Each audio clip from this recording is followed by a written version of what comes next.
এখানে কোনো আইন চলে না। রাজ্য সরকারের তৈরি আইন সেটি রাজ্য সরকার প্রতি মুহূর্তে ভায়োলেট করতে চায়। পিএইচই দপ্তরের পাম্প অপারেটরদের ক্ষেত্রে যারা জল জীবন মিশনে কাজ করছে, কি যে অদ্ভুত এক পরিস্থিতির সৃষ্টি হয়েছে তার কোনো যৌক্তিক ব্যাখ্যা আমরা করতে পারি না। দেখুন, অনিরুদ্ধ ভট্টাচার্য ইতিমধ্যেই বললেন যে প্রক্রিয়ায় জমি নেওয়া হয়েছে, জমি দান করতে বাধ্য করা হয়েছে এই হতদরিদ্র মানুষগুলোকে, সেটি সম্পূর্ণ বেআইনি। ভূমি দপ্তরের সাথে আলোচনার সাপেক্ষে কালেক্টর একমাত্র এই জমিদান যে পদ্ধতি, সেই জমিদান পদ্ধতিতে তিনি মুখ্য ভূমিকা পালন করতে পারেন এবং সেই জমি রেজিস্ট্রি করা হয়। অথচ আমরা দেখতে পাচ্ছি এই যে দানপত্রগুলোতে কোথাওই কালেক্টরের কোনো সই নেই, কোনো স্ট্যাম্প নেই এবং কোথাও রেজিস্ট্রেশনও হচ্ছে। অথচ জমিগুলো পিএইচই দপ্তর প্রায় গায়ের জোরে আত্মসাৎ করে দিয়েছে। হতদরিদ্র মানুষগুলোকে মিথ্যা প্রতিশ্রুতি দেওয়া হয়েছে। তাদের সঙ্গে যে চুক্তি করা হয়েছে সেই চুক্তিতে কোথাও লেখা নেই, তাদের যে মৌখিক প্রতিশ্রুতি দেওয়া হয়েছিল যে তারা যদি জমিগুলি দান করেন তাহলে তাদের পরিবারের দুজনকে স্থায়ী চাকরি দেওয়া হবে, এটি শুধুমাত্র মৌখিক জায়গায় রেখে দেওয়া হয়েছে। পিএইচির অধিকর্তারা, ইঞ্জিনিয়াররা মানুষকে ভুল বুঝিয়ে মিথ্যা প্রতিশ্রুতি দিয়ে প্রবঞ্চনা করে তাদের জমিগুলি আত্মসাৎ করে নিয়েছে। সম্প্রতি যেটা গিয়ে দাঁড়িয়েছে যে 3 মাস ধরে এদের মায়নাটা অব্দি বন্ধ। তার কারণ ওই জল জীবন মিশনের টাকা 60% কেন্দ্র দেয়, 40% রাজ্য। এত বছর ধরে কেন্দ্রের যে অনুদান, কেন্দ্রের যে অংশ, তার যে হিসেব, সেই হিসেব তারা দিতে পারেনি। ফলত কেন্দ্র টাকা বন্ধ করে দিয়েছে। যে কর্মচারীরা রয়েছে তাদেরকে উল্টো দিক থেকে হাঁটিয়ে আবার কন্ট্রাক্টরদের অধীনে নিয়ে যাওয়া। এছাড়াও চলছে পুলিশি তাণ্ডব। এই পাম্প অপারেটরদেরকে নানা ধরনের হুমকি দেওয়া হচ্ছে। শাসক দলের গুন্ডারা এসে তাদেরকে ভীতি প্রদর্শন করছে। আজকে ডাক্তারদের আন্দোলনের ফলে যে থ্রেট কালচার বহু আলোচিত হচ্ছে গোটা সমাজে, গোটা দেশে, সেই থ্রেট কালচারের মুখোমুখি হচ্ছেন এই পাম্প অপারেটর, ভালভ অপারেটররা প্রতিদিন, প্রতি মুহূর্তে।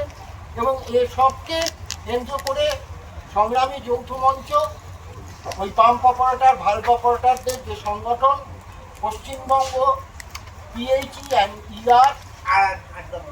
আরডব্লিউএস অস্থায়ী কর্মচারী ইউনিয়ন, যারা সংগ্রামী যৌথ মঞ্চের অন্তর্ভুক্ত, এই যৌথ মঞ্চ এবং এই ইউনিয়ন মিলে আমরা আগামী 3রা এবং 4ঠা এপ্রিল যে আন্দোলনের ডাক দিয়েছি, অসহযোগিতার ডাক দিয়েছি, জল বন্ধের ডাক দিয়েছি এবং এই দুদিন আমরা নিজালয়ে, যেটা পিএইচই দপ্তরের কেন্দ্রীয় কার্যালয়, তার সামনে এই পাম্প অপারেটররা এবং সংগ্রামী যৌথ মঞ্চের সদস্যরা তারা একসাথে 48 ঘন্টার অবস্থান করবে, যতক্ষণ অবধি আমাদের ন্যায্য দাবি দেওয়া আমরা আদায় না করতে পারছি এই সরকার।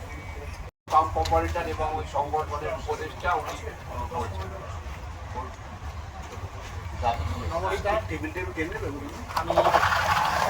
পশ্চিমবঙ্গ পিএইচই দপ্তরের অস্থায়ী কর্মচারী ইউনিয়নের রাজ্য সভাপতি।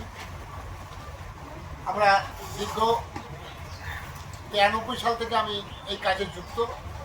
তখন 500 টাকায় ঢুকেছিলাম। আজকে সেইটা আন্দোলন করতে করতে আমরা 12,000 টাকা, মানে দৈনিক 465 টাকা করে আমরা পাচ্ছি। তার ভিতর 2,000 টাকা, 2,000, 2,500 টাকা 5% কেটে নিচ্ছে পিএফের নাম করে। কিন্তু সেই পিএফ কোথায় জমা করছে, কী করছে, সেটাও কিন্তু আজকে এখনো পর্যন্ত আমরা জানতে পারছি। তা আমাদের যে প্রতিশ্রুতি দিয়েছে মাননীয় এবং আইনে যেটা আছে যে স্থায়ী প্রকল্পে অস্থায়ী কর্মী নিয়োগ করা যাবে না, যদি ওখানে থাকে তাদেরকেও সরকারি কর্মচারী হিসাবে গণ্য করতে হবে। এটা সুপ্রিম কোর্টও বিগত কিছুদিন আগে আরজিকর মামলাতেও উল্লেখ করেছিল। কিন্তু বিগত বামফ্রন্ট সরকার থাকাকালীনই এই ধারাবাহিকটা চলে আসছে আজকে এই 14 বছর। এই 14 বছরও সেই ধারাবাহিকটার কোনো পরিবর্তন আমরা দেখতে পাইনি। সর্বত্র লোক আছে। আমরা total laboratory, pump operator, valve operator, আইবি বিভিন্ন ধরনের যারা আছে তাতে আমাদের 15 থেকে 16,000 কর্মচারী এই সংগঠনের সাথে যুক্ত। এবং আরও যে সংগঠনগুলো আছে তাদের সাথেও তারা আমাদের সাথে যোগাযোগ করছে। আমরা তাদেরকেও সঙ্গী হিসাবে এই আন্দোলনে যোগ দেবে এবং তারা প্রতিশ্রুতি দিয়েছে। এবং ওই যে কোশ্চেনটা করলাম যে কতটা ক্ষতি হবে বা জল পাবে না কোন কোন অঞ্চল? এখন জল তো ধরুন যে জল জীবন মিশনের যে কাজ শুরু হয়েছে আজকে 2 বছর ধরে, এই 2 বছর ধরে আপনারা খোঁজ নিন, কোনো স্কিমে জল চলছে না। বেশিরভাগ স্কিমে জল বন্ধ, কাজের নামে অকাজ করে বেড়াচ্ছে। একটা পাইপ আজকে পুচ্ছে কালকে এসে খুলছে, না এটা হয়নি। তার কারণ মাননীয়াই বলেছে ডিপিআর তৈরি করার যোগ্যতার সম্পন্ন লোক নেই দপ্তরে। ডিপিআরটা তৈরি করতে পারছে না ঠিক মতন। আর যে পাইপ দিয়ে জল সরবরাহ করছে সেই পাইপটা হচ্ছে ডেঞ্জারাস টু ক্যান্সার। কারণ প্লাস্টিকের পাইপ একটু চাপ পড়লে ভেঙে যাচ্ছে, টুকরিয়ে যাচ্ছে।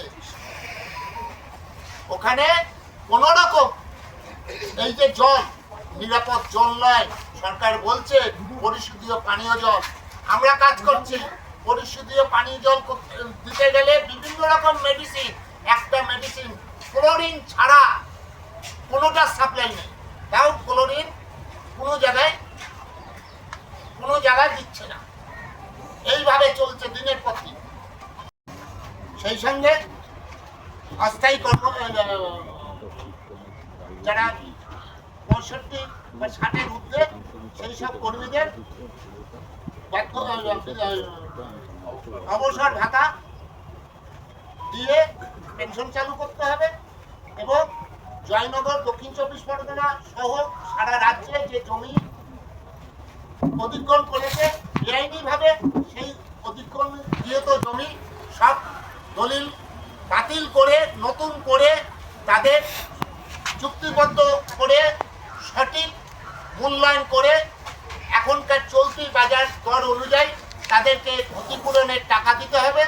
এবং যে আধিকারিকগণ প্রতিশ্রুতি দিয়েছিলেন যে জমিটা দানপত্র করলে 2 জন সরকারি চাকরি দেওয়া হবে, 2 জনকে, তার নাম প্রধান কালপিট রণদীপ রায়। এবং আমাদের অনেক কর্মীর কাছ থেকে টাকাও তুলেছে, তার লিখিত বয়ান আমরা দিয়েছি। আমরা আগামী 3রা-4ঠা এপ্রিল এই দাবির সপক্ষে 2 দিনের অসহযোগিতা কর্মসূচি এবং অবস্থান ও ডেপুটেশনের কর্মসূচি নিয়েছি। আমাদের কেন্দ্রীয় কার্যালয়, প্রধান কার্যালয় নিজলায় এপ্রিল মাসের 3 আর 4 তারিখ। এবং ওখানে আমরা 48 ঘন্টার অবস্থান বিক্ষোভ কর্মসূচি সংগ্রামী যৌথ মঞ্চের নেতৃত্বে অনুষ্ঠিত হবে। এবং জমায়েত করে আমরা ওইখানে আমাদের দাবি দেওয়া যতক্ষণ না মিটবে আমরা ওই অবস্থান চালিয়ে যাব। পরেও প্রায় 1 মাস কেটে গেছে, সেখানে তার কোনো প্রতিফলন আমরা দেখতে পাইনি। এবং সম্প্রতি বাজেট যে ঘোষণা হলো সেই বাজেটেও মুখ্যমন্ত্রী নিজের বলা কথার কোনো প্রতিফলন আমরা দেখতে পাইনি। সংগ্রামী যৌথ মঞ্চের অন্তর্ভুক্ত যে সংগঠন, পাম্প অপারেটরদের যে সংগঠন, দেবাশিস দাস রয়েছেন, উনি আজকে এই বিষয়টা উনিও বিস্তারিত বলবেন। কিন্তু তার আগে যেটা বলবার সেটা হচ্ছে যে এই সমস্যা মুখ্যমন্ত্রী প্রতিশ্রুতি সত্ত্বেও এই সমস্যার সমাধান যেহেতু হচ্ছে না, এই কারণে আমরা আগামী এপ্রিল মাসের 3রা ও 4ঠা এপ্রিল 2 দিন আমরা জল বন্ধ করার 48 ঘন্টা আমরা সরকারের সাথে অসহযোগিতার যে কর্মসূচি, সে যারা পাম্প অপারেটর তারা অসহযোগিতার কর্মসূচি গ্রহণ করেছে। অতীতে আমরা এর আগেও একবার করেছিলাম 2023 সালে, কিন্তু তখন সরকারের থেকে বলা হয়েছিল, আমাদের সঙ্গে আলোচনার ডাকা হয়েছিল পিএইচই যারা চিফ ইঞ্জিনিয়ার আছেন বিদ্যালয় প্রকল্পে ডাকা হয়েছিল।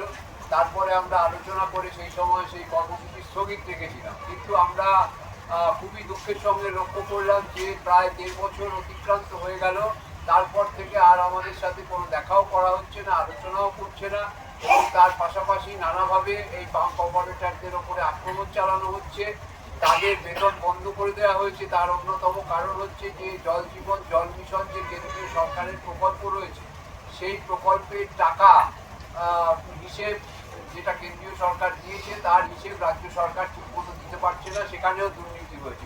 যেভাবে 100 দিনের কাজের প্রকল্প নিয়ে দুর্নীতি হয়েছে, যেভাবে মিড ডে মিল নিয়ে দুর্নীতি হয়েছে, যেভাবে আবাস যোজনা নিয়ে দুর্নীতি হয়েছে, ঠিক একইভাবে এই জল জীবন জল মিশন, জল যেটা হচ্ছে মানুষের জীবনের যেটা অপর নাম জীবন বলা হয়, সেইটা নিয়ে অবধি রাজ্যের মুখ্যমন্ত্রী বা রাজ্যের মন্ত্রিসভা তারা এই রাজনীতি শুরু করেছেন, এবং তাদের বিরুদ্ধে যখনই আমরা এই আন্দোলন করছি নানাভাবে কর্মচারীদের হেনস্থা করা হচ্ছে।